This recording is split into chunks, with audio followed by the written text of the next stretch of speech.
వార్తల సారాంశం మార్నింగ్ వార్తలు వెళ్ళే ముందు రామరాజ్యము అనేటువంటి ప్రధాన వార్త జయవేంద్ర పత్రికలో ఉంది.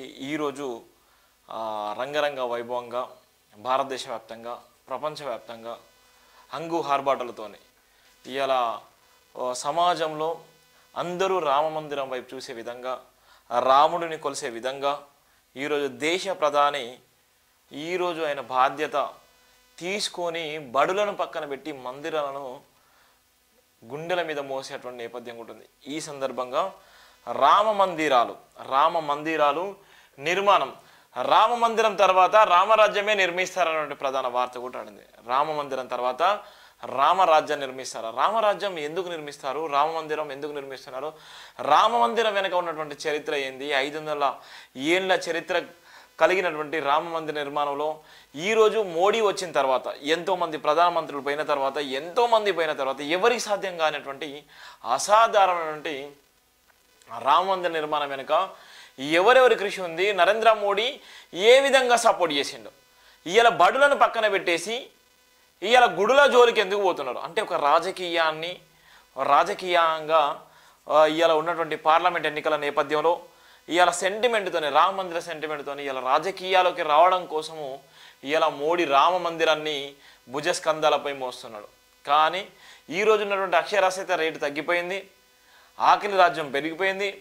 ఇలా అనేక అసమానతలు, అనేకమైన వివక్షత ఈ దేశంలో బీజేపీ ప్రభుత్వంలో జరిగినటువంటి దాడులు ఎక్కడా కూడా జరగలేదు, ఏ ప్రభుత్వం జరగలేదు. అంటే రామ మందిరానికి విరలిచ్చేటువంటి దాఖలాలు ఉన్నాయి, రామరాజ్యాన్ని నిర్మించడానికి కూడా దాఖలాలు ఉన్నాయి, రామరాజ్యం నిర్మించడానికి రాయడానికి బుక్స్లు రాయడానికి రెడీగా ఉన్నారు, రాజ్యాంగం రాయడానికి రెడీగా ఉన్నారు. కానీ ఇలా దళితుల ఆత్మగౌరవాన్ని మాత్రం పరీక్షించేటువంటి పరిస్థితి లేదు. ఇలా బాబాసాహెబ్ అంబేద్కర్ రాజ్యాంగం రాస్తే రాజ్యాంగాన్ని మార్చాలంటారు. ఇలా బాబాసాహెబ్ అంబేద్కర్ విగ్రహం పెడితే ఆ విగ్రహాన్ని అవహేళన చేస్తారు. అంటే ఒక పక్కన మతం ఎంత ఘోరాతి ఘోరంగా ఈ భారతదేశంలో 140 కోట్ల మంది జనాలో ఏ విధంగా నాటుకపోతుంది. దీని అంతరి కారణం ఎవరంటే ఈ దేశ ప్రధాని. మణిపూర్ రాష్ట్రంలో జరిగినటువంటి అల్లర్లు ఎంత భయంకరంగా ఉన్నాయి. మణిపూర్ రాష్ట్రంలో జరిగినటువంటి ఆందోళన ప్రపంచవ్యాప్తంగా దేశవ్యాప్తంగా ఐక్యరాజ్య సమితిలో కూడా చర్చ జరిగే విధంగా చర్చ జరిగినప్పటికీ కూడా భారతదేశాన్ని పరిపాలించేటువంటి ఈ దేశ ప్రధాని మోడీ గారు మాత్రం స్పందించకపోవడం అదొక బాధాకరం. ఈ దేశంలో భరతమాత బిడ్డ అనుకుని చెప్పుకునేటువంటి భరతమాత బిడ్డలు ఈరోజు నగ్నంగా ఊరేగించి రేపులు లేసి అత్యాచారాలు చేసే రామ మందిరంలో జరిగినటువంటి అత్యాచారానికి బాధ్యులు ఎవరు? ఎంత భయంకరమైన పరిస్థితులు ఉందంటే అంత భయంకరమైన పరిస్థితిలో ఉంటుంది. ఇలా రామ మందిరాన్ని తెరపై తీసుకొచ్చిళ్ళు. అందుకే జయవేంద్ర పత్రికలో స్పష్టంగా రాయడం జరిగింది. దేశంలో 3.59 లక్షల రేప్ కేసులు, అత్యాచార కేసులు, దళిత బాధితులే ఎక్కువ, వేల సంఖ్యలో వెలుగులోకి రాని అనేకమైన కేసులు ఇక్కడ స్పష్టంగా చెప్పడం జరుగుతుంది. ఇక్కడ ఉన్నటువంటి ఈ దేశంలో మోడీ రాజ్యం వచ్చిన తర్వాత దేశంలో జరిగినటువంటి రేపులు 3.59 లక్షల రేప్ కేసులు జరిగినాయి. అత్యాచార కేసుల్లో దళిత బాలికలే ఎక్కువ, వేల సంఖ్యలో వెలుగులోకి రానిటువంటి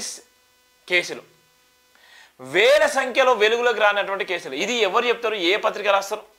ఇలా బాబాసాహెబ్ అంబేద్కర్ విగ్రహాన్ని ఆంధ్రప్రదేశ్లో అత్యంత వైభవంగా ప్రారంభిస్తే ఇవాళ ఈనాడు కానీ, TV9 కానీ, NTV ఛానల్ కానీ, TV5 ఛానల్ కానీ, పేపర్లు కానీ రాయకుండా వివక్షత గురి చెప్పిల్లు.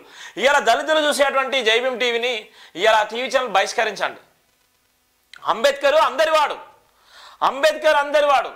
ఇవాళ మన ఆత్మగౌరవాన్ని తాకట్టు పెట్టే విధంగా రాజకీయాలు చేసుకున్నటువంటి రాజకీయ నాయకులు చేసుకున్న పర్లేదు, కానీ అంబేద్కర్ మీద రాజకీయాలు చేయొద్దని ఎన్నోసార్లు చెప్పాను. అంబేద్కర్ అందరివాడు. అంబేద్కరు ఈ ప్రపంచ మేధావి, ఈ దేశంలో అణగారిన వర్గాల గుండె చప్పుడు. కానీ అంబేద్కర్ గురించి రాజకీయం చేస్తారు. అంబేద్కర్ విగ్రహ ఆవిష్కరణ జరిగితే ఇలా కొన్ని పార్టీలు కనీసం పేపర్లు, టీవీలలో కూడా చూపించలేదు, స్క్రోలింగ్ కూడా పెట్టలేదు. అంటే ఎంత ఘోరమైన వివక్షతది, ఎంత అవహేళన, ఎంత అవమానకరం. ఈ రోజు ఉన్నటువంటి రామ మందిర నిర్మాణానికి ప్రపంచవ్యాప్తంగా దేశవ్యాప్తంగా ఇవాళ లైవ్లు ఇస్తున్నారు. ఈ దేశంలో అత్యంత ఖరీదైన అత్యంత విలువైన అత్యంత సమాచారం కలిగినటువంటి డాక్టర్ బాబాసాహెబ్ అంబేద్కర్ విగ్రహ ఆవిష్కరణ జరిగితే కనీసం పేపర్లలో టీవీలలో రాయలేని పరిస్థితిలో ఉన్నారంటే చూడండి ఏ విధంగా వివక్షత కొనసాగిపోతుందో. అందుకోసమే బాబాసాహెబ్ అంబేద్కర్ 100 సంవత్సరాల క్రితమే మూక్నాయక్ పత్రికను స్టార్ట్ చేసిండు. మూగబైన గొంతుకలని ఆయన తన గలాన్ని తన స్వప్నికను తన సంపదకీయాన్ని కూడా ఈ ప్రపంచానికి దేశానికి ఇలా అక్షర రూపంలో ఇలా అందించినటువంటి చరిత్ర అందించినటువంటి ఘనత కూడా డాక్టర్ బిఆర్ అంబేద్కర్ గారు ఉంది. నేను ఎందుకు చెప్తున్నానంటే అంబేద్కర్ గారు లేకపోతే, అంబేద్కర్ గారు ఉండకపోతే, అంబేద్కర్ రాజ్యాంగం రాయకపోతే ఇదే రామ మందిర రాజ్యం రాయగలడా? ఇలా అంబేద్కర్ గారు అభిమానులు, అంబేద్కర్ గారిని అభిమానించేటువంటి నాయకులు, అంబేద్కర్ గారి గురించి గుండెలు చింపుకునేటువంటి అనేక మంది బాబాసాహెబ్ వారసులు ఇవాళ రామ మందిరం గురించి స్టేటస్లు పెడుతున్నారు, రామ మందిరం గురించి ఇలా మాట్లాడుతున్నారు. రాముడు చేసినటువంటి చర్యలేంది, సీత గురించి రాముడు చేసిన కష్టమేంది, రావణాసుడు చేసినటువంటి త్యాగం ఏంది, ఇది ఎంతమంది తెలుసు? ఇలా రామ మందిరం నిర్మిస్తున్నారు. రామ మందిరం ప్లేస్లో ఈ దేశంలోనే ప్రపంచంలోనే గొప్ప యూనివర్సిటీ నిర్మించండి, హార్వర్డ్ యూనివర్సిటీ భారతదేశంలో నిర్మించండి. మోడీ గారికి సెల్యూట్ చేస్తారు, మోడీ గారికి ధన్యవాదాలు చేస్తారు. హార్వర్డ్ యూనివర్సిటీని తయారు చేసినట్టు, హార్వర్డ్ యూనివర్సిటీ తయారు చేసినట్టు ఇలా భారతదేశంలో ఒక హార్వర్డ్ యూనివర్సిటీని తయారు చేయండి. ప్రపంచ దేశాలకు పోయే బదులు భారతదేశంలోనే మోడీ ఆయాంలో హార్వర్డ్ యూనివర్సిటీ లాంటి సంస్థలు తయారు చేసి చెప్పుకోవచ్చు. ఇలా అది లేదు. కానీ ఇలా రామ మందిరానికి ఇలా అంగరంగ వైభవంగా దేశవ్యాప్తంగా ప్రపంచవ్యాప్తంగా ఇవాళ రామ మందిర నిర్మాణం జరిగేటువంటి కార్యక్రమంలో వేలాది మంది పాల్గొని వేలాది మంది లక్షలాది మంది కోట్లాది మంది ఇలా తన వైపు చూసుకునే విధంగా ఇలా మార్కులు చేసుకునేటువంటి మోడీ గారు ఇలా ఎంత భయంకరంగా పరిపాలన చేస్తున్నారు, ఎంత దారుణంగా జరుగుతున్నారో చూడదు. దేశాల 3.59 లక్షల రేపుల కేసులు జరిగితే ఇలా దిక్కు దొక్కలేదు. అందులో దళిత బాధితులే ఎక్కువ ఉన్నారు. వేల సంఖ్యలో వెలుగులోకి రానిటువంటి అత్యాచార కేసులు ఇలా ఎన్నో ఉన్నాయి. ఇలా నిర్భయ లాంటి కేసులు ఇలా ఎన్నో జరిగిపోతున్నాయి. ఇలా భయంకరమైన కేసుల్లో ఇలా దళితులు ప్రశ్నిస్తే ఇలా అత్యాచారాలు రేపులు లేసి కనీసము ఆ డెడ్ బాడీలో కూడా చూపించని పరిస్థితులు ఉన్నారు. ఇలా గుజరాత్లో, యూపీలో ప్రశ్నిస్తే మహిళల మీద దాడులు లేసి రేపులు లేసిన సంఘటనలు కూడా కోకల్లో ఉన్నాయి.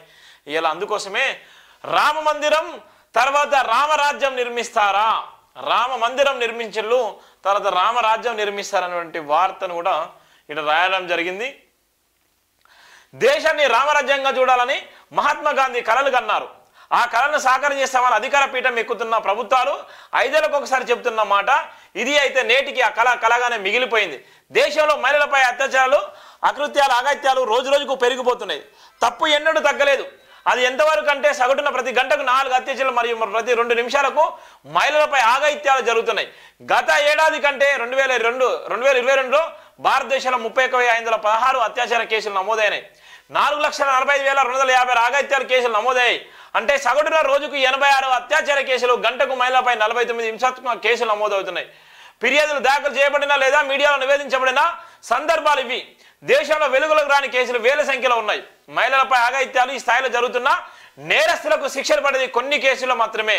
2012 నాటి నిర్భయ కేసులో కూడా మహిళలపై ఆగత్యాలను నిరోధించేందుకు చట్టాన్ని సవరించాలని కలకలం రేపింది. నిందితులకు శిక్ష పడేందుకు సరిగ్గా 8 ఏళ్లు పట్టింది. నిర్భయ కేసుకు వ్యతిరేకంగా దేశవ్యాప్త నిరసనలు పేర్కొంది. అయినా నేటికి ఫలితంగా బాలికల రక్షణ కోసం కేంద్ర ప్రభుత్వం మార్చి 21, 2010 నిర్భయ చట్టంగా ప్రసిద్ధి చెందిన క్రిమినల్ లా సవరణ చట్టం 2013 అమల్లోకి తెచ్చింది.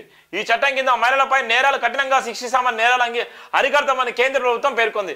అయినా నేటికి చట్టంలోని లక్ష్యాలు నెరవేరలేదు. ఇప్పుడు కూడా మహిళలపై పైశాచిక చర్యలు జరుగుతున్నాయి. 2012 నుండి 2022 వరకు 10 సంవత్సరాల్లో భారతదేశంలో మొత్తం 3,59,247 అత్యాచార కేసులు నమోదై మోడీ హయాంలోనే. 2012 నుండి మొదలుకుంటే 2022 వరకు 10 సంవత్సరాల్లో భారతదేశంలో మొత్తం 3,59,247 అత్యాచార కేసులు నమోదైనాయి. ఈ చరిత్ర రికార్డు కూడా ఈ బాబాసాహెబ్ అంబేద్కర్ వారసులకే ఎక్కువ జరిగింది అన్యాయము. ఇవాళ మోడీ రాజ్యం వచ్చిన తర్వాత 3,59,000 అత్యాచార కేసులు నమోదైనంటే ఇదంతా బీజేపీ హయాంలో జరిగినటువంటి కేసులు మాత్రమే. వాటిలో 2016 38,947 అత్యాచార కేసులు నమోదాయి.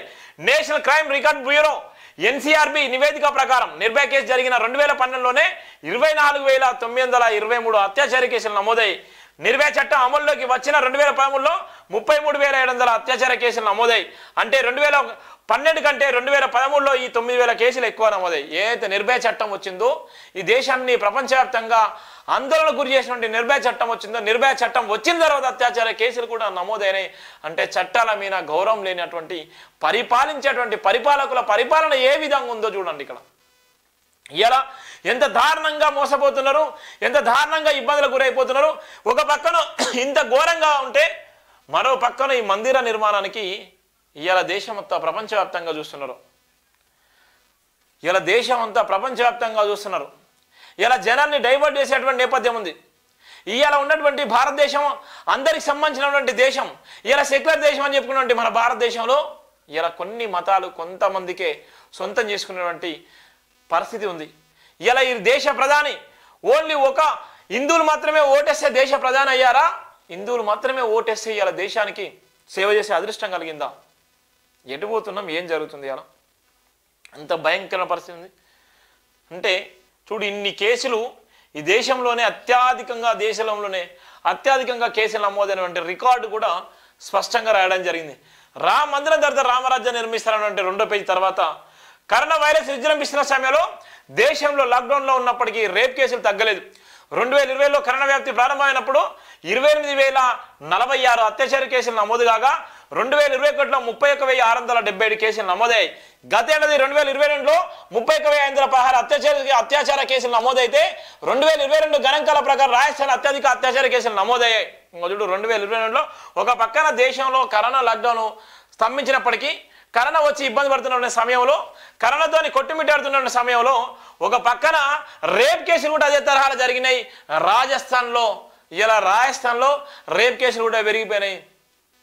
ఢిల్లీకి ఆనుకొని నేపథ్యంలో 31,516 అత్యాచార కేసులు నమోదాయి. 2022 గణాంకాల ప్రకారం రాజస్థాన్ అత్యధిక అత్యాచార కేసులు నమోదాయి.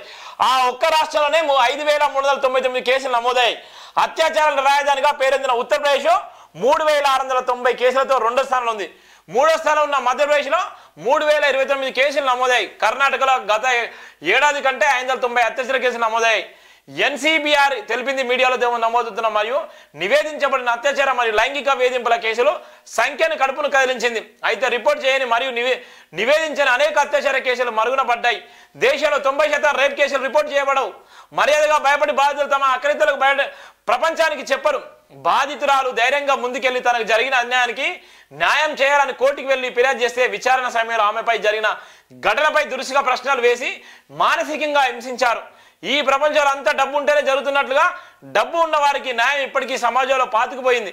డబ్బుకు ఆశపడి కేసు దర్యాప్తున్న వారి తీవ్ర గందరగోళం సృష్టించడంలో బాధితులు ఫిర్యాదు చేసేందుకు వెనకంజ వేస్తున్నది కూడా వాస్తవం. ఎన్సీఆర్బీ నివేదిక ప్రకారం గత సంవత్సరం దేశంలో మహిళలపై 4,41,256 హింసాత్మక కేసులు నమోదయ్యాయి.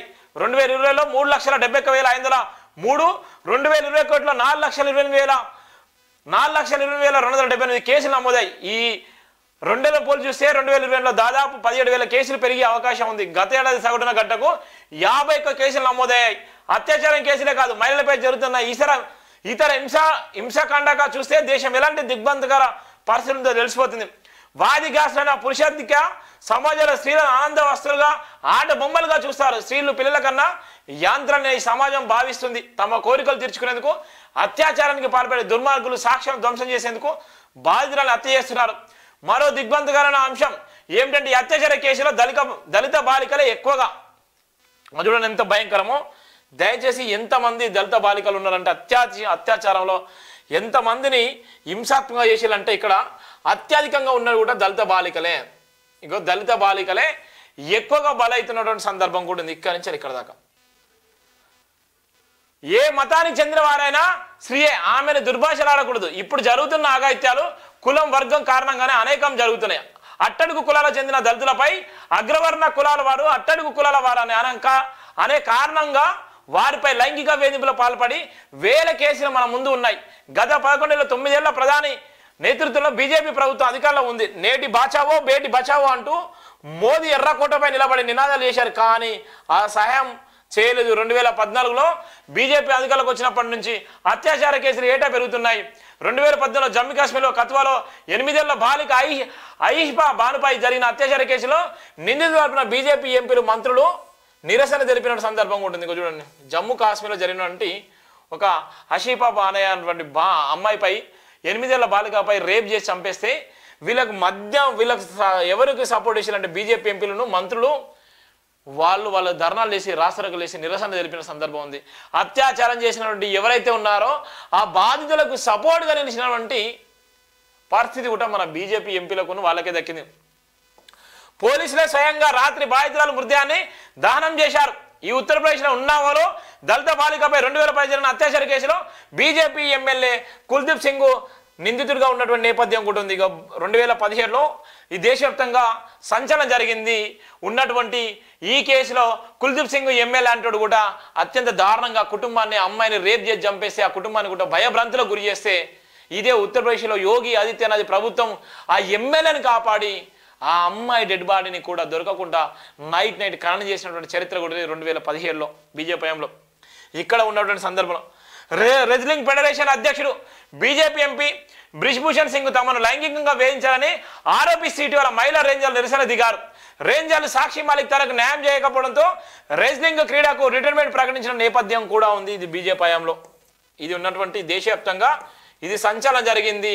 బీజేపీ ఎంపీ బ్రిజ్భూషణ్ లైంగిక వేధింపులకు గురి చేస్తున్నాడు. వాళ్ళు ప్రపంచవ్యాప్తంగా పథకాలు సాధించి దేశానికి పేరు తీసుకొస్తే వాళ్ళ మీద మానసిక లైంగికలకు దాడి చేస్తే లైంగిక వేధింపులకు ఇబ్బందులకు గురి చేస్తే వాళ్ళు ఢిల్లీ నడిబొడ్డున ధర్నాలు రాష్ట్రాలకు లేచి వాళ్ళకు వచ్చినటువంటి అవార్డులను కూడా ప్రకటించిన నేపథ్యం ఉంది. ఈ క్రీడ వద్దు, ఈ సంస్కారం లేనటువంటి ఈ బీజేపీ హయాంలో మేము ఉండలేమని వాళ్ళు కూడా రిటైర్మెంట్ తీసుకున్న నేపథ్యం కూడా ఉంది. కర్ణాటకలో కూడా ధర్మశాల సౌజన్య, బీజాపూర్లోని దానమ్మ, చిత్రదుర్గ మురుగా మఠంలో అత్యాచారం కేసులు నమోదయ్యాయి. కర్ణాటకలో కూడా జరిగిన సందర్భం, కర్ణాటకలో మఠంలో జరిగినటువంటి భయంకరమైన కేసు. ఇలాంటి లక్షలాది కేసుల దోషుల శిక్ష పడలేదన్నది ఈ వాస్తవం. ఎంత భయంకరంగా ఉందో ఇవాళ వీళ్ళు ఎంత దారుణంగా ఉన్నారో దాచిపెట్టారని వాస్తవం. మహిళలపై అగత్యాలకు సంబంధించి అనేక కేసులు నమోదవుతున్నా నిందితులకు శిక్ష పడకపోవడం విచారకరం. నేరారోపణలు లేదా కేసుల విచారణ పూర్తయ్యే రేటు చాలా తక్కువ. 2013లో 33,700 అత్యాచార కేసులు నమోదైన కేసులతో పోలిస్తే ఆ సంవత్సరం శిక్ష రేటు 27.1% మాత్రమే. ప్రతి 100 కేసుల్లో కేవలం 27 కేసులు మాత్రమే విచారించి ఉత్తర్వులు జారీ చేసిన నేపథ్యం. పోలీసుడు ఎవరైతే బలం ఉంటుందో బలం ఉన్నది రాజ్యం నడుస్తున్నట్టుగా ఇక్కడైతే ఎవరైతే ఉన్నారో ఎవరైతే 100 కేసులు లేవో ఈ కేసులో 27 కేసులు మాత్రం పరిష్కరించడం జరిగింది. వాళ్ళకు మాత్రం ఉత్తర్వులు ఇవ్వడం జరిగింది. వాళ్ళని మాత్రం చేసుకున్న నేపథ్యం కూడా ఉంది. 2020లో 39.3% కేసుల్లో అంటే ప్రతి 100 కేసుల 39 కేసులు మాత్రమే చేయబడ్డాయి. మరియు ఆర్డర్ కూడా జారీ చేయబడింది కూడా 2020లో. 2021లో 31,677 అత్యాచార కేసులు కలిపి మొత్తం 4,28,677 మహిళలపై నేరాల కేసులు నమోదైతే ఈ ఏడాది కేవలం 23,243 కేసులకు మాత్రమే శిక్ష పడింది. ఎన్ని కేసులు అయితే చూడండి, ఇక్కడ 4,28,278 మంది మహిళలపై అత్యాచార నిరోధక చట్టం కింద కేసు నమోదైతే ఇక్కడ అరెస్ట్ చేసింది న్యాయం జరిగింది 23,243 మందికి మాత్రమే జరిగింది. అంటే ఇదంతా ఎంత భయంకరంగా ఉంది, ఏ రాజ్యంలో ఉన్నాము, ఎంత దారుణంగా ఉన్నాము అనేటువంటి పరిస్థితి అయితే మనం చూస్తున్నాం. రామరాజ్యంలో ఏ విధంగా ఉంది. భారతదేశంలో అన్ని కోర్టుల్లో మొత్తం 4.4 కోట్ల కేసులు పెండింగ్లో ఉన్నాయి. కోర్టులు భారీ కేసుల భారాన్ని ఎదుర్కొంటున్నాయి. కేసులను త్వరగా పరిష్కరించాలని పరిస్థితి నెలకొంది. ఇలా కేసుల భారంతో సిట్టింగ్ జడ్జి చిన్న చిన్న కారణాలతో కూడా విచారణ వాయిదా వేస్తున్నారు. ఈ దేశంలో చూడు ఎన్ని భయంకరమైన కేసులు ఉన్నాయో. టోటల్గా దేశంలో ఎన్ని కోట్లు ఉన్నాయి? 4.44 కోట్ల పెండింగ్ ఉన్నాయి. 4.4 కోట్ల కేసులు పెండింగ్లో ఉన్నాయి దేశంలో. ఇంత దారుణంగా ఉన్నటువంటి నేపథ్యంలో ఇప్పుడు అయోధ్యలో రామ మందిరం ప్రారంభిస్తున్నారు. ఇప్పటికైనా రామ మందిరం తర్వాత రామరాజ్యం నిర్మిస్తారా, లేక భారతదేశంలో మహిళలపై అత్యాచారాలు ఇలాగే కొనసాగుతాయి అనేది ముందున్న ప్రశ్నలుగా ఇలా జేబీఎం టీవీ రాసింది. ఒక మతానికో కులానికో సంబంధించింది కాదు. ఇక్కడ ఏం చేస్తున్నాం, ఇక్కడ ఏదైతే మీరు చేస్తున్నారో చేయండి, మంచిదే, మీరు ఎన్ని చేసినా ఓకే. కానీ ఇక్కడ ఇప్పుడు రామ మందిరం నిర్మిస్తున్నారు. ఇప్పుడు అయోధ్యలో రామ మందిరం ప్రారంభించిన తర్వాత రామ మందిరం తర్వాత రామరాజ్యం నిర్మిస్తారా, లేకపోతే భారతదేశంలో మహిళలపై అత్యాచారాలు జరుగుతాయా? ఇది ఉన్నటువంటి దేశాలు ఉన్నటువంటి ప్రతి ఒక్కరి ప్రశ్న.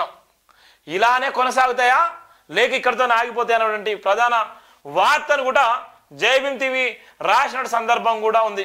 ఎందుకోసం చెప్తున్నా అంటే ఇలా రామరాజ్యం నిర్మించండి, ఇలా రాముడు గురించి గొప్ప చెప్పండి, రాముడు గురించి మీరు ఇష్టానుసారంగా ప్రచారం చేయండి. కానీ ఇలా ఈ భారతదేశంలో మోడీ రాజ్యం వచ్చిన తర్వాత అత్యాచారాలు ఎక్కువ పెరిగిపోయినాయి. దానికి నిర్భయ చట్టం తీసుకొచ్చిన ఆ నిర్భయ చట్టం వచ్చిన తర్వాత 2013లో ఇంకా కేసులు ఎక్కువైనటువంటి సందర్భం ఉంది. ఇలా ఏం చేసింది క్రైమ్ రికార్డు ఇలా స్పష్టం చెప్తుంది. ఇలా ప్రశ్నించేవాడు ఎవరైతే ఉన్నారో అలాంటి కేసులు మాత్రం వెలుగులోకి వస్తున్నాయి. ప్రశ్నించలేని ఎన్నో కేసులు కనుమరుగైపోతున్నాయి. ఇలా న్యాయం లేక న్యాయం చేయలేని కేసులు కూడా ఎన్నో ఉన్నాయి. ఈ రామరాజ్యంలో న్యాయం జరగాలంటే ఇలా మోడీ ఇలా ఏ విధంగా అయితే గుడులను నిర్మిస్తున్నాడో గుడులతో పాటు మహిళలకు కూడా రక్షణగా నిలబడితేనే న్యాయం జరుగుతుంది అనేటువంటి ప్రధాన వార్త కూడా జైభీమ్ దినపత్రికలు రాసిన సందర్భం కూడా ఉంది. తెలంగాణ ప్రభుత్వ సలహాదారుల నియామకం 3 నేతలకు చోటు, ఢిల్లీ ప్రత్యేక ప్రతినిధిగా మల్లు రవి. నామినేటెడ్ పోస్టుల భర్తీకి తెలంగాణ సర్కార్ గ్రీన్ సిగ్నల్ ఇచ్చింది. తెలంగాణ ప్రభుత్వ సలహాదారులుగా 3 నియమించింది. కాంగ్రెస్ సీనియర్ నేత షబ్బీర్ అలీ, వేం నరేందర్ రెడ్డి, హరికర వేణుగోపాల్ను ప్రభుత్వ సలహాదారులుగా నియమించింది. వీరు కేబినెట్ హోదాలో సలహాదారులుగా పనిచేసిన నేపథ్యం ఉంది. ఢిల్లీ ప్రత్యేక ప్రతినిధిగా మల్లు రవిని కూడా నియమించినటువంటి దాఖలాలు కూడా ఉన్నటువంటి ఉత్తర్వులు కూడా పేర్కొన్న సందర్భం కూడా ఉంది. ఏదేమైనప్పటికీ ఇది రేవంత్ రెడ్డి టీం వర్గం, రేవంత్ రెడ్డికి సంబంధించినటువంటి నమ్మకమైనటువంటి ఒక వర్గం ఇది. రేవంత్ రెడ్డికి నమ్ముకుని రేవంత్ రెడ్డిని ఎన్నో సంవత్సరాల కంచెలు ఉన్నటువంటి దోస్తానంతో ఉన్నటువంటి టీం కూడా ఇక్కడ ఉన్నటువంటి నేపథ్యం ఉంది. Harkara Venugopal protocol public relation, Vem Narender Reddy CM వ్యవహారాలు, Shabbir Ali SC ST OBC మైనార్టీల శాఖ ప్రభుత్వ సలహాదారుగా సేవలందిస్తారు. ఇక ఢిల్లీ ప్రత్యేక ప్రతినిధిగా మరో సీనియర్ నేత మల్లు రవిని నియమించారు. ఈ మేరకు ప్రభుత్వ ఉత్తర్వులు జారీ చేసింది. షబ్బీర్ అలీకి ఎమ్మెల్సీ ఇచ్చి మంత్రిని చేస్తారని టాక్ నడిచింది. ఆయన్ని ఏదో ఒక కోటలో పెద్దల సభకు పంపి మైనార్టీ కోటలో కేబినెట్లో తీసుకుంటారని ప్రచారం జరిగింది. అసెంబ్లీ ఎన్నికలు ఆయన కామారెడ్డి నియోజకవర్గం నుంచి పోటీ చేయడానికి సిద్ధంగా కాగా అక్కడ బీఆర్ఎస్ నేత అప్పటి సీఎం కేసీఆర్ పోటీకి దిగడంతో టీపీసీసీ చీఫ్గా ఉన్న రేవంత్ రెడ్డి బరిలోకి దిగారు. షబ్బీర్ అలీ నిజామాబాద్ అర్బన్ నుంచి పోటీ చేసి ఓటమి పాలయ్యారు. ప్రస్తుతం మైనార్టీ కోటలో ఎవరు ఎమ్మెల్యేగా లేకపోవడంతో రేవంత్ కేబినెట్లకి ఆ వర్గానికి ప్రాతినిధ్యం లేదు. దీంతో షబ్బీర్ అలీని ఎమ్మెల్సీగా చేసి మంత్రి పదవి ఇస్తారనే ప్రచారం జరిగింది. కానీ తాజాగా ఆయన్ను ప్రభుత్వ సలహాదారులుగా నియమించడంతో మంత్రి పదవి రేసు నుంచి తప్పించినట్లయింది. ఇక వేం నరేందర్ రెడ్డి సీఎం రేవంత్ రెడ్డికి స్నేహితుడు, అత్యంత సన్నిహితుడు. గతంలో ఇద్దరు టీడీపీలో చురుగ్గా పనిచేశారు. 2004-2009 మధ్యలో వేం నరేందర్ రెడ్డి మహబాద్ ఎమ్మెల్యేగా పనిచేశారు. 2007లో ఎమ్మెల్సీగా రేవంత్ రెడ్డి ఎన్నికయ్యారు. ఉభయ సభలో చురుగ్గా ఉండే టీడీపీ యువ నేతలిద్దరూ మధ్య స్నేహబంధం బలపడింది. 2009 నియోజకవర్గాల పునరుజ్జీవనంలో వేం నరేందర్ రెడ్డి నిర్మించుకున్న రాజకీయ మహబాద్ రిజర్వ్ అయిపోయింది. ఆ తర్వాత 2017లో మిత్రుడు వేం నరేందర్ రెడ్డి ఎమ్మెల్సీగా గెలిపించే ప్రయత్నంలో భాగంగానే నామినేట్ ఎమ్మెల్యేగా ఉన్న స్టీఫెన్సన్ వద్దకు రేవంత్ రెడ్డి వెళ్లారు. అనంతరం కాలంలో రేవంత్ ఎదుర్కొన్న అనేక ఆటుపట్టులో నరేందర్ రెడ్డి తన వెన్నంటే ఉన్నారు. తర్వాత ఇద్దరు ఒకేసారి కాంగ్రెస్ చేరారు. ఎన్నికల సమయంలోని పీసీ అధ్యక్షుడు ప్రశ్నించి ఆయన ముఖ్య పాత్ర పోషించారు. కాంగ్రెస్ ప్రభుత్వం ఏర్పాటు కావడంతో ఆయనకు సముచిత స్థానం దక్కుతుందని అంతా భావించారు. అందుకు అనుగుణంగానే వేం నరేందర్ రెడ్డికి కేబినెట్ హోదాతో ప్రభుత్వ సలహాదారుగా నియమించారు. ఇక హరికర వేణుగోపాల్ కాంగ్రెస్ పార్టీలో సీనియర్ నేత. ఆయన ప్రస్తుతం టీపీసీ వైస్ ప్రెసిడెంట్గా ఆల్ ఇండియా కాంగ్రెస్ కమిటీ మెంబర్గా కొనసాగుతున్నారు. పార్టీకి ఆయన చేసిన సేవలను గుర్తించిన కాంగ్రెస్ ప్రభుత్వంలో చోటు కల్పించిన నేపథ్యం కూడా ఉంది. ఇలా ఉన్నటువంటి సందర్భంలో ఎంత భయంకరంగా ఉంది. ప్రభుత్వంలో ఎవరైతే ఉన్నారో వాళ్ళందరికీ కూడా నలుగురికి క్యాబినెట్ హోదాతో కలిపి వాళ్ళకు సలహాదారులుగా నియమించిన నేపథ్యం ఉంది. అది రేవంత్ రెడ్డి ఒక మార్కులో భాగంగానని చెప్పొచ్చు. 7,620 కోట్లు ఇచ్చేది ఎప్పుడు? ఇవాళ రైతు బంధు సంబంధించి చాలా మంది ఇబ్బంది పడ్డ నేపథ్యం. 1 ఎకరం 2 ఎకరాల్లో ఉన్న వాళ్ళకి వచ్చినాయి, 3 ఎకరాలు ఉన్న వాళ్ళకి రాలేదు. చాలా ఇబ్బందులు పడేటువంటి నేపథ్యం ఉంది. ఎప్పుడైతే డిసెంబర్ 9వ తారీఖు ఆయన ప్రకటన చేసిన నేపథ్యం ఉందో, రేవంత్ రెడ్డి గారు ప్రకటన చేసి 40 రోజులు అవుతున్నది. దానికి రాసిన వార్త 7,625 కోట్ల రూపాయలు ఇంకా ఎప్పుడు ఇస్తాం అనేటువంటి ప్రధాన వార్త కూడా రాసిన సందర్భం ఉంది. తెలంగాణలో కాంగ్రెస్ ప్రభుత్వం ఏర్పడి 40 రోజులు దాటేసింది. అధికారంలోకి వచ్చిన వెంటనే డిసెంబర్ 9న రైతులకు రైతు భరోసా పథకాన్ని అమలు చేస్తామని ప్రభుత్వం ఇప్పటి వరకు ఈ పథకాన్ని అమలు చేయలేదు. గత ప్రభుత్వ రైతు బంధు పథకాన్ని కొనసాగిస్తున్నారు. 1,050 కోట్ల విడుదల చేసింది. ఆ డబ్బును ఎకరంలోపు ఉన్న పొలం, ఎకరంలోపు ఉన్న రైతులకు ఇవ్వగలిగారు అధికారులు. మరి మిగతా రైతుల సంగతి ఏంటి? వారికి మనీ ఎప్పుడు ఇస్తారనే ప్రశ్నలకు సమాధానం లేరు. తెలంగాణ రైతు బంధు పథకానికి 68.56 లక్షల మంది రైతులు అర్హులు. వీరిలో 29 లక్షల మంది రైతులు మనీ వచ్చింది. మిగతా 39 లక్షల మంది రైతులకు మనీ రాలేదు. వాళ్ళు చాలా ఇబ్బందులు పడేటువంటి నేపథ్యం కూడా ఉన్నటువంటి పరిస్థితి కూడా ఉంది. మూసీ రివర్ ఫ్రంట్ పై హై ఫోకస్, ప్రపంచ దృష్టిని ఆకర్షించే డిజైన్లు నమూనాలు. దుబాయ్లో 70 సంస్థలతో సీఎం సంప్రదింపులు. లండన్ నుంచి బయలుదేరిన ముఖ్యమంత్రి రేవంత్ రెడ్డి ఆదివారం దుబాయ్లో బిజీగా గడిపిన నేపథ్యం ప్రపంచ స్థాయి సిటీ ప్లాన్ల డిజైన్లతో కూడా ఆయన సమావేశాలు నిర్వహించిన నేపథ్యం ఉంది. అక్కడ లండన్లో కానీ దుబాయ్లో కానీ వివిధ కంపెనీలతో కూడా పెట్టుబడులు పెట్టాలని ఆయన ఎన్నో విషయాల మీద మాట్లాడిన సందర్భం ఉంది. అనేకమైన కట్టడాలు, అనేకమైనటువంటి డ్యాములు, అనేకమైనటువంటి నదులను కూడా ఆయన పర్యవేక్షించి ఇలా భారతదేశంలో ఏ విధంగా ఉంది, భారతదేశంగా తెలంగాణలో ఏ విధంగా అభివృద్ధి చేయాలి, దాంతోపాటు ఏ విధంగా ఇలా అభివృద్ధి చేయాలనేటువంటి ప్రధానంగా కూడా చెప్పిన సందర్భం ఉంది. దానికి సందర్భంగానే ఈరోజు నేపథ్యంలో ఇలా మూసీ రివర్ ఫ్రంట్ పై కూడా ఐ ఫోకస్ పెట్టినటువంటి దాఖలాలు కూడా ఉన్నాయి. 8 గంటలకు రేవంత్ రెడ్డి గారు శంషాబాద్ ఎయిర్పోర్ట్ ల్యాండ్ అయినటువంటి సందర్భం కూడా ఉంది. రేవంత్ రెడ్డి గారు లండన్ పర్యటన ముగించుకొని వచ్చినటువంటి సందర్భాలు కూడా స్పష్టంగా జేబీఎంలో చెప్పడం జరుగుతుంది. ఇలా ఉన్నటువంటి నేపథ్యంలో ఎంత భయంకరంగా అంటే ఇలా ఉన్నటువంటి పరిస్థితిలో రామరాజ్యానికి ఇలా ముందున్నటువంటి సందర్భంలో రామరాజ్యం విషయంలో ముందుండి అన్ని చేసిన సందర్భంలో ఇలా ప్రతి ఒక్కరు కూడా ఇంత అత్యాచార నిరోధక చట్టాలు ఏ విధంగా పనిచేస్తున్నాయి, నిర్భయ చట్టాలు ఏ విధంగా పనిచేస్తున్నాయి, నిర్భయ చట్టాలు ఉన్నప్పటికీ ఏ విధంగా న్యాయం జరుగుతున్నటువంటి వార్తలు కూడా జేబీ దినపత్రికలో ఉన్నటువంటి వార్తలు కూడా ఇలా స్పష్టంగా చెప్పడం జరుగుతుంది. అలానే వెలుగులో ఉన్నటువంటి వార్తలు కోదండరామయ్య కొలువుదీరే గడియ ఇవాళ మధ్యాహ్నం 12:20 గంటలకు అయోధ్యల విగ్రహానికి ప్రాణ ప్రతిష్ట, వారం రోజుల కృతువులు పూర్తి, తుదిఘట్టానికి ఘనంగా ఏర్పాట్లు, రామనామంతో మార్మోగుతున్న అయోధ్య నగరం, విధివిధిన రాముడి పోస్టర్లు, కటౌట్లు, అలంకరణలు, సాధువులు, సెలబ్రిటీలు సహా వేలాది ఆహ్వానితులు రాక ప్రపంచవ్యాప్తంగా 60 దేశాల్లోని గుడుల్లోనూ సంబరాలు చేసుకునే నేపథ్యం చూడు ఎట్లుందో. ప్రపంచవ్యాప్తంగా చేసుకుంటున్నారు తప్ప ఏ విధంగా చేసుకుంటున్నారు. ఈ దేవుడి విగ్రహానికి 12:20 గంటలకు టైం పెట్టిల్లు, 1 నిమిషం ఆలస్యం. దేవుడికి పెట్టిల్లు ఓకే, ఈ నిర్మాణానికి చేస్తున్నారు ఓకే, చేయండి మంచిదే. కానీ ఇవాళ దేశంలో ఆకలి సావులు ఉన్నాయి, నిరుద్యోగ సమస్యలు ఉన్నాయి. ఆ నిరుద్యోగ సమస్యలను కూడా పరిష్కరించండి. ఇదే విధంగా ఏ విధంగా అయితే నేను రామ మందిరం నిర్మిస్తానో అదే తరహా ఆ సమస్యలు పరిష్కరించే ఏకైక వ్యక్తి కూడా నువ్వే. అవి చేయకుండా ఈ గుడులను మీరు డెవలప్ చేస్తే బడుల సంగతి ఏంది? బడుల అక్షరాస్యత రేటు తగ్గిపోయింది. ప్రైవేటు విద్యా సంస్థలు లక్షల ఫీజులు వసూలేస్తున్నాయి. ప్రైవేటు విద్యా సంస్థలు లక్షల విద్యా సంస్థలు డబ్బులు వసూలేసి ఇలా ప్రపంచవ్యాప్తంగా దేశవ్యాప్తంగా భయంకరమైనటువంటి పరిస్థితి కూడా ఉంది. రామలీల విగ్రహ ప్రధాన ప్రతిష్ట మార్చానికి ముస్తాబైన అయోధ్య రామ మందిరం. మూసీపై ఫోకసు. ధరణి బాధ్యతలో ఎన్ఐసికి కేంద్ర సంస్థకి ఇవ్వాలని యోచిస్తున్న రాష్ట్ర ప్రభుత్వం. సిజేజీకి ఇచ్చేందుకు తొలుత కసరత్తులు. ఇందులో కొన్ని విషయాల్లో ప్రైవేటు సంస్థల ఇన్వాల్వ్మెంట్స్. దీంతో నిర్వహణ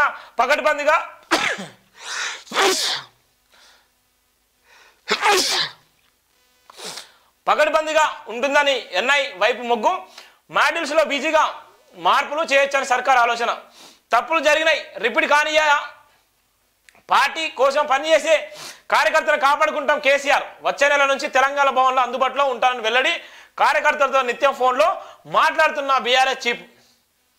కేసీఆర్ ఇకపై కరీంనగర్లోనే ఇంట్లో లిఫ్ట్ ఏర్పాటు చేయించుకుంటున్నారు.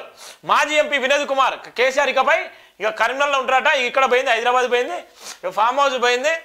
ఇలా ఉన్నటువంటి ఇక కరీంనగర్కి షిఫ్ట్ అయిపోతున్నాడు. ఇంట్లో ఆయన లిఫ్ట్ కూడా పెట్టించుకునే నేపథ్యం ఉంది. ఏ విధంగా ఉన్నారు రాజకీయాలు, ఏ విధంగా మారుతారు. అధికారంలో ఉన్నప్పుడు కేసీఆర్ని కలవడానికి సంవత్సరాలు పట్టింది. అధికారం పోయాక ప్రజల మధ్యకి వస్తున్నాడు, ప్రజలతోనే ఉంటాను, ప్రతి కార్యకర్తను గుండెలు పెట్టుకొని చూసుకుని చెప్తున్నారు. నీ బోగోరు ముచ్చాట్లు నిజంగా అధికారంలో ఉన్నప్పుడు చెప్పలేదు కేసీఆర్ కాక. నేను కలవడానికి ప్రగతి భవనానికి బందోబస్తు పెట్టుకున్న జైల్లోకి పోయినా కూడా కనబడతారు కాదు, కానీ ప్రగతి భవన్కి పోయేటువంటి మనుషులు కనబడరు. ఇలా ప్రగతి భవన్లో నువ్వు వస్తున్నావు అంటే ఎంత హంగు ఆర్భటాలు. ఇష్టానుసారంగా ప్రజల సొమ్మును 7,000 కోట్లు 700 కోట్లను అన్యక్రాంతానికి గురి చేసినావు. కాళేశ్వరం ప్రాజెక్టు ఎన్నో ప్రాజెక్టులు ఇలా నీటి బుడగలా చేసినావు. ఇష్టానుసారంగా చేసి ఇప్పుడు తప్పులు జరిగినాయి. ఇప్పుడు మీ వెంట ఉంటా అంటున్నారు. ఇలా నేను నమ్మే పరిస్థితి లేదు. ఇదంతా ఎంపీ ఎలక్షన్లకు ఆడేటువంటి డ్రామా. కేసీఆర్ను నమ్మినాం, కేసీఆర్ నమ్మి 10 సంవత్సరాలు అధికారం ఇచ్చినాం. ఇప్పుడు ఉన్నటువంటి నేపథ్యంలో ఏం చేస్తున్నారు? ప్రజలకు దగ్గరగా ఉంటారు. ఈయన ఎక్కడ ఇల్లు కట్టుకుంటుంది, ఎక్కడ పోతుంది చూడు. కేసీఆర్ ఇకపై కరీంనగర్లోనే ఉంటాడు. ఇంట్లో లిఫ్ట్ ఏర్పాటు చేయించుకుంటున్నారు. మాజీ ఎంపీ వినోద్ కుమార్ చేసినటువంటి సందర్భంగా ఉంటుంది. తెలంగాణకు బీఆర్ఎస్ అవసరం లేదు. ఇంకా తెలంగాణకు బీఆర్ఎస్ అవసరం లేదు. ఆ పార్టీకి ఓటేస్తే మూసిలో పడేసినట్లు కిషన్ రెడ్డి.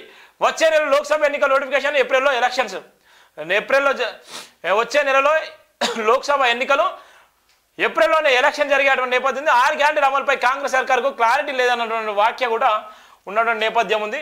తెలంగాణకు బీఆర్ఎస్ అవసరం లేదని ఆ పార్టీకి ఓటేస్తే మూసిలో పడేసినట్టని కేంద్ర మంత్రి BJP state chief Kishan Reddy అన్నారు. లోక్సభ ఎన్నికల నోటిఫికేషన్ వచ్చే నెలలో వస్తుందన్న, ఏప్రిల్ ఎన్నికలు ఉంటాయని ఆయన చెప్పారు. లోక్సభ ఎన్నికలు బీజేపీ ఘన విజయం సాధిస్తుందని, మోడీ 3వ సారి ప్రధాని కావడం ఖాయమని చెప్పిన నేపథ్యం. ఇక ఆయన క్లారిటీ ఇచ్చిన కిషన్ రెడ్డి క్లారిటీ ఇచ్చిండు. ఎప్పుడు ఎన్నికలు ఉంది? లోక్సభ ఎన్నికలు వచ్చే నెలలో ఎన్నికలు జరగబోతున్నాయి. ఏప్రిల్లో ఎలక్షన్ జరగబోతున్నాయి. ఏప్రిల్లో కూడా ఎంపీ ఎలక్షన్ జరగబోతున్న నేపథ్యం కూడా ఉందని ఆయనకి ఎట్లా సమాచారం ఉందో తెలియదు, కానీ ఆయనకి ఇచ్చిన సందర్భం ఉంది. ఆదివారం పట్నం సందర్భంగా కొమరవెల్లికి పోటెత్తిన భక్తులు, సిగమురిన కొమరవెల్లి పట్నం వారం పోటెత్తిన భక్తులు మల్లన్న దర్శనానికి 8 గంటల సమయం పట్టిన నేపథ్యం కూడా ఉంది. అత్యంత వైభవంగా ఉన్నటువంటి నేపథ్యం. కేటీఆర్ పిచ్చి కూతలు మానుకో, మంత్రి కోమటిరెడ్డి వెంకటరెడ్డి హెచ్చరిక. అధికారం పోయిందన్న షాకులో ఇష్టం ఉన్నట్టు మాట్లాడుతున్నాడు. మీరు దోచుకున్న సొమ్ముతో 20 ఏళ్ల పాటు స్కీమ్ ఇవ్వచ్చు. మేము తలుచుకుంటే బీఆర్ఎస్ను 14 ముక్కలుగా చీలుస్తాం. RRR ఆన్లైన్మెంట్పై మళ్ళీ సర్వే చేస్తాం. త్వరలో కరెంటు బిల్లులో మాఫీ స్కీమ్పై. ఇగో వీళ్ళు చెప్తున్నారు, అన్న దయచేసి కాంగ్రెస్ మన మినిస్టర్లారా, ఇవాళ ఆయన అన్ని మాట్లాడుతున్నారు పిచ్చి కూతురు. మరి మీరు ఏం చేస్తున్నారు? ఇవాళ మామూలు మాట్లాడుతున్నాం, వాళ్ళ మీద కేసులు పెడతారు. కేటీఆర్ మాట్లాడినటువంటి వాక్యాల మీద రేవంత్ రెడ్డి ప్రభుత్వం ఎందుకు చర్యలు తీసుకోలేకపోతుంది? ఎందుకు వాళ్ళ మీద కేసు నమోదు చేయలేకపోతుంది? ఇవాళ మీరు చెప్తున్నారు వెంకటరెడ్డి అన్న, ఎందుకు ఆయనను అరెస్ట్ చేయలేకపోతున్నారు? ఇవాళ ఆయన 20 సంవత్సరాలు సంపాదన దోచుకున్నారని చెప్తున్నారు కదా, మీరు కేసులు పెట్టచ్చు కదా. ఈడీ కేసులు, ఇవాళ సిబిఐ కేసులు, ఇవాళ ఉన్నటువంటి క్రిమినల్ కేసులు పెట్టి విచారణ చేసి ఆ సొమ్మునంతా ప్రజలకు ఇప్పించచ్చు కదా. ఇవాళ ప్రభుత్వం మారింది, ప్రజలు వాళ్ళు తప్పు చేసిల్లనే మీకు అధికారం ఇచ్చారు. మీరు కూడా అదే మాటలు మాట్లాడితే 2-2 అనేటువంటి ధోరణి వెళ్ళిపోతుంది. ఇవాళ ప్రజలకు నమ్మకం లేకుండా పోతుంది. ఇవాళ మీరు ఏదైతే కేటీఆర్ మాట్లాడుతున్నాడో, కేటీఆర్ మాటలకు కేటీఆర్ చేసేటువంటి కౌంటర్లకు మీరు కౌంటర్లు ఇచ్చారు కాదు, వాళ్ళ మీద కేసులు పెట్టి ఆ డబ్బులను రికవర్ చేయండి. రికవర్ చేసేయండి. పేదలు తప్పు చేస్తే 100 కేసులు పెడతారు. పేదలు మాట్లాడితే 100 కేసులు పెడతారు. పేదలు మాట్లాడితే ఈ దేశంలో ఎక్కలేని కేసులన్నీ పెట్టేస్తారు. ఇవాళ ఆయన అన్ని మాటలు మాట్లాడుతుంటే మరి మీరు ఎందుకు మౌనంగా ఉన్నారు? మీ అందరూ కూడా భాగస్వాములేనా? మీ అందరూ భాగస్వాములు అయితే ఇలానే ఉన్నారు. 14 ముక్కలుగా చీల్స్తుంటారు. 14 ముక్కలు కాదు, ఒకటే ఉన్నదాన్ని చీల్చేసేయండి. చీల్చేసి నిజంగా ప్రజలకు న్యాయం చేయండి. ప్రజలు బీఆర్ఎస్ని కానీ కాంగ్రెస్కి అధికారం ఇచ్చారు. అధికారం ఇచ్చిన తర్వాత 6 గ్యారెంటీలతో పాటు ఎవరైతే అవినీతి చేసిలో అవినీతి చేసినటువంటి ప్రభుత్వాన్ని వెంటనే మీరు అరెస్ట్ చేస్తారా, లేకపోతే ప్రభుత్వానికి సపోర్ట్ చేస్తారన్నటువంటి ప్రధాన వార్త కూడా ఇవాళ వెలుగులో ఉన్నటువంటి వార్తను బట్టి కూడా చెప్తున్నాం. కేటీఆర్కి మధ్య భ్రమించింది. కరెంటు బిల్లులు సోనియాకు పంపాలన్నా సరికాదు, కూనంలేని ఎన్నికలు ఓడినా పొగరు తగ్గలేదని విమర్శ. ఇంకో కేటీఆర్కు మంత్రి చెప్తున్నాడు, కూనంలేని కూడా చెప్తున్నాడు. ఆయన ఒకటే ఎమ్మెల్యే కూడా గెలిచిండు సిపిఎం నుంచి. కేటీఆర్కు మధ్య భ్రమించింది. కరెంటు బిల్లులు సోనియాకు పంపడం అట. కరెంటు బిల్లులు సోనియాకు పంపాలని చెప్పినందుకు ఆయన విమర్శ చేసిన సందర్భంలో కరెంటు బిల్లులు కట్టొద్దనడానికి కేటీఆర్ ఎవరు? ఆయనకేం హక్కుంది? ఎమ్మెల్సీ జీవన్ రెడ్డి. కాళేశ్వరం బిల్లులు కేసీఆర్ ఇంటికి పంపాలి. కేటీఆర్ కామెంట్లకు విజయశాంతి కూడా కౌంటర్ ఇచ్చిన నేపథ్యం. కాళేశ్వరం బిల్లులు కేసీఆర్ ఇంటికి పంపాలి. కేటీఆర్ కామెంట్లకు ఇలా రచ్చరచ్చ అవుతున్న సందర్భం ఉంది. 2-3 ఏళ్లలోనే అధికారంలోకి వస్తాం. ఇంకా 2-3 ఏళ్లలోనే ఘాట్ వ్యాఖ్యలు వేసిన సందర్భం ఉంది. 2-3 ఏళ్లలో అధికారంలోకి వస్తాం. మల్కాజ్గిరి లోక్సభ సన్నాహక సమావేశాల్లో కేటీఆర్ 14 సీట్లను స్వల్ప ఓట్ల తేడాతో కోల్పోయినాం. వాటిలో సగం సీట్లు గెలిచినా రాష్ట్రాల హంగు వచ్చేది. యూట్యూబ్ ఛానల్లో అడ్డగోలు సూచనతోనే ఓడిపోయామని కామెంటేషన్ నేపథ్యం ఉంది. ఇలా మెయిన్ ఛానల్స్ కాదు, ఇలా కాకకు భయం పుట్టుకుంది. ఎలాంటి ఛానల్స్ అంటే యూట్యూబ్ ఛానల్స్ వల్లనే దుష్ప్రచారం వల్ల, తప్పుడు వార్తల వల్ల ఓడిపోయేలట. కానీ ఇలా మెయిన్ స్ట్రీమ్ మీడియాకు కోట్ల రూపాయలు ఖర్చు పెట్టిన చరిత్ర కూడా కేటీఆర్కే ఉంది. ఇవాళ మెయిన్ స్ట్రీమ్ మీడియాకు కోట్ల రూపాయలు ఖర్చు పెట్టి ఇవాళ యూట్యూబ్ ఛానల్స్ కానీ ఇవాళ ఉన్నటువంటి ఆన్లైన్ పేపర్స్ కానీ ఆ వార్తలకు భయపడి ఇలా ఓడిపోయినట. అందుకోసమే మళ్ళా 2-3 నెలల్లోనే 2-3 ఏళ్లలోనే అధికారంలోకి వస్తాం, అప్పుడు సంగతి చెప్తామని చెప్తున్నారు. మరి ఇంత ఘాట్ వ్యాఖ్యలు ఇస్తున్నారు. మరి కాంగ్రెస్ వాళ్ళు ఏం చెప్తారో, ఏ విధంగా స్పందిస్తారో అన్నటువంటి పరిస్థితి అయితే ఉంది ఇక్కడ. ప్రాణ ప్రతిష్టకు వేలాయే ముస్తాఫా నాయుడు రామ మందిరం నేటి మధ్యాహ్నం 12:29 గంటలకు ముహూర్తం. ప్రధాని మోడీ చేతుల మీదుగా ఆ కార్యక్రమం. 11 టన్నుల పూలు, 11,000 టన్నులు, 1100 టన్నులు, 1100 టన్నుల పూలు. 1100 టన్నుల పూలు అంటే అది మామూలు కాదు, మొత్తం నిండిపోతుంది. 10 లక్షల దీపాలతో అలంకరణ, 10 లక్షల దీపాలతో అలంకరణ, 10,000 సీసీ కెమెరాలు, 30,000 మంది పోలీసులు. దేవుడు దగ్గర ఇంత సెక్యూరిటీ అవసరమా? దేవుడి దగ్గర దేవుడు కాపాడుతారు. ప్రాణ ప్రతిష్టకు వేలే. ఇంత ఇంత ఇంత డబ్బులు, ఇంతమంది సీసీ కెమెరాలు, 10,000 సీసీ కెమెరాలు, 30,000 మంది పోలీసుల బందోబస్తు చేస్తున్నారు. ఇలా ఎందుకోసం అంతగానం చేస్తున్నారు? ఇలా దేవుడు నిజంగా ఉంటే ఈ 10,000 మంది, 10,000 సీసీ కెమెరాలు ఎందుకు? ఈ 30,000 మంది పోలీసులు ఎందుకు? ఈ 11,000 టన్నుల పూలు ఎందుకు? ఈ 10 లక్షల దీపాలతో అలంకరణ ఎందుకు? ఇలా అదే డబ్బుతోని ఆకలి చావులతోని ఈ భారతదేశంలో ఎక్కువ మంది ఉన్నారు. ఇది పెట్టేసుకుంటే ఎన్నో లక్షల మందికి ఉపాధి దొరుకు కదా, ఎన్నో లక్షల మంది ఆకలి తీర్చిన వాళ్ళు అయిపోతారు కదా. ఇవాళ 10,000 సీసీ కెమెరాలు ఉన్న తర్వాత ఎందుకు దేవుడు ఉన్నాడు? దేవుడు ఉంటే కాపాడలేడా? 10,000 సీసీ కెమెరాల నిఘా పర్యవేక్షణలో 30,000 మంది పోలీసు బందోబస్తుని ఇలా రామ మందిరానికి బందోబస్తు చేస్తున్నారు. అదే రాముడే ఉన్నట్టయితే నిత్యం ఇట్లా కొలిసే వాళ్ళే కదా దండం పెట్టి. దేవుడు ఎక్కడ ఉన్నాడు? దేవుడు ఉంటే ఈ 10,000 సీసీ కెమెరాలు ఎందుకు? 30,000 మంది పోలీసులు ఎందుకు?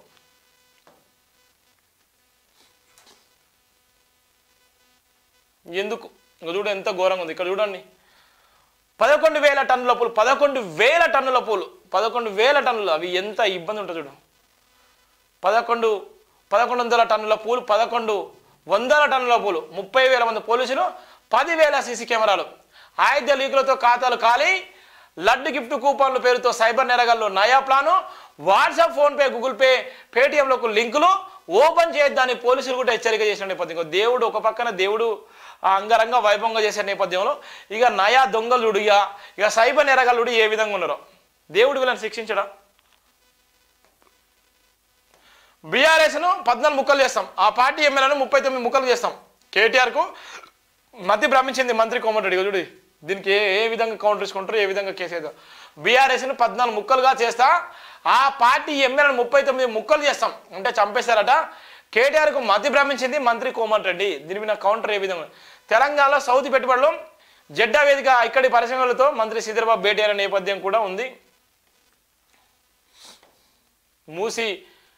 మూసీ సంబంధించి రివర్ ఫ్రంట్పై రాష్ట్ర సర్కారు స్పెషల్ ఫోకస్ పెట్టిన నేపథ్యం ఉంది. సమావేశంలో మాట్లాడుతున్న సీఎం రేవంత్ రెడ్డి ప్రొఫెసరాలుగా ఉన్నటువంటి నేపథ్యం కూడా ఉంది.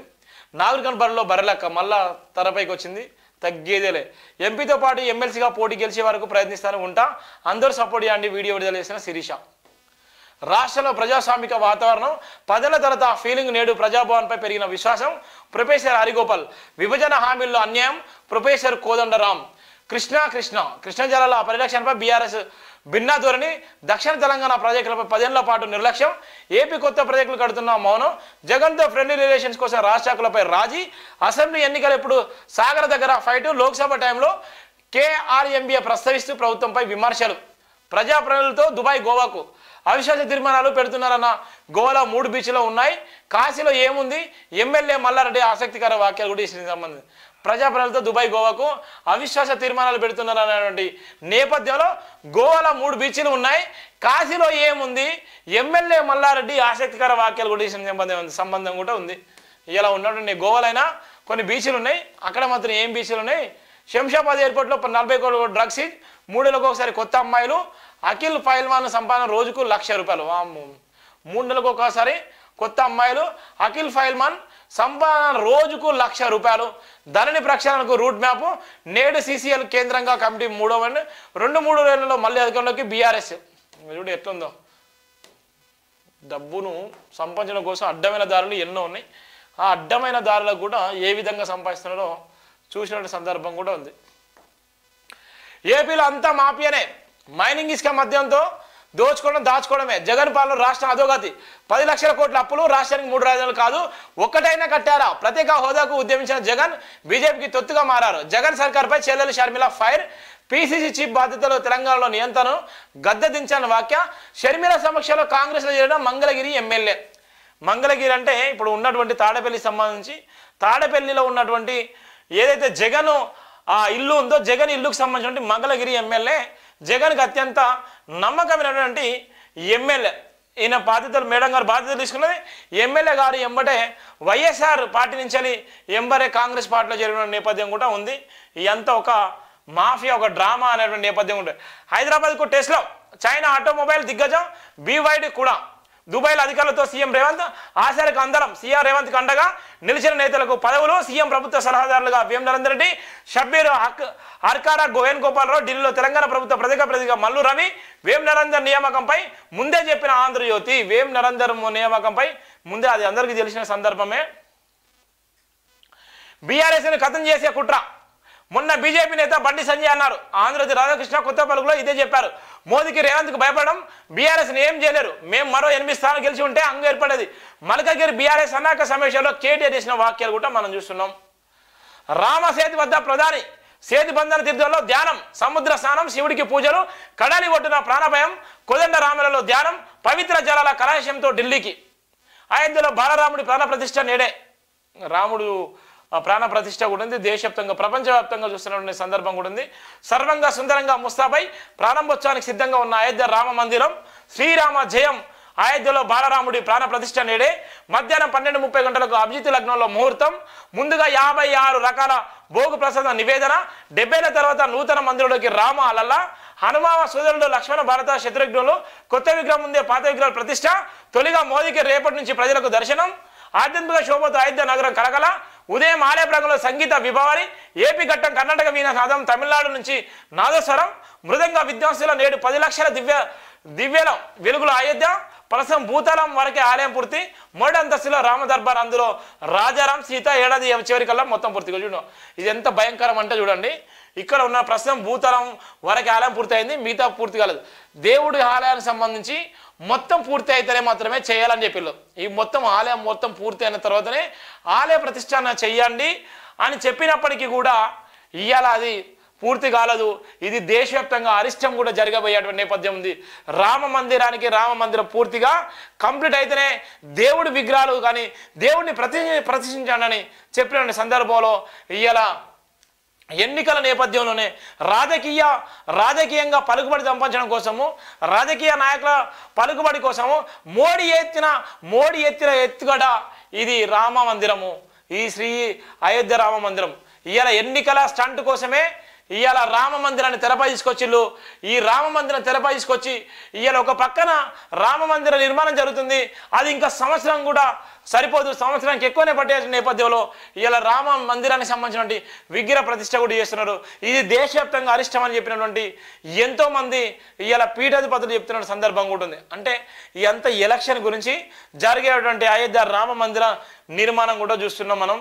ఈ రోజు ఉన్నటువంటి జైభీం దినపత్రికలోని వివిధ దినపత్రికల్లో ఉన్నటువంటి ప్రధాన వార్తల సారాంశమే జైభీం వార్తలు. ప్రతి ఒక్కరు కూడా జైభీం టీవీని సబ్స్క్రైబ్ చేసుకోండి, షేర్ చేయండి. అక్కడ గూగుల్ పే, ఫోన్పే ఉంది, దానికి డబ్బులు కూడా చెల్లించి మన ఆత్మగౌరవం నిలబట్టే విధంగా మనం ఎక్కువగా మన జైభీం ఆశయాన్ని ప్రజల్లోకి తీసుకుపోయే విధంగా, రామ మందిరం ఆశయం ఏ విధంగా అయితే దేశంలో ఏ విధంగా అయితే ప్రపంచంలో తీసుకుపోయేలో జైభీం ఆశయం బాబాసాహెబ్ అంబేద్కర్ ఆలోచన విధానం ప్రపంచవ్యాప్తంగా దేశవ్యాప్తంగా వెళ్ళాలని వాళ్ళందరికీ గుండె చప్పుడుగా ఉన్నటువంటి ఏకైక టీవీ ఛానల్ జైభీం టీవీ అని మీ అందరూ తోచిన విధంగా సబ్స్క్రైబ్ చేసుకోండి, షేర్ చేయండి. డబ్బులు చెల్లించి మన టార్గెట్ రీచ్ అయ్యి ఇలా ఎంతో మందికి ఉపయోగపడే విధంగా మీ అందరూ కూడా అండగా ఉండాలని కోరుకుంటూ థ్యాంక్ యూ సో మచ్. జై భీమ్ ఆల్.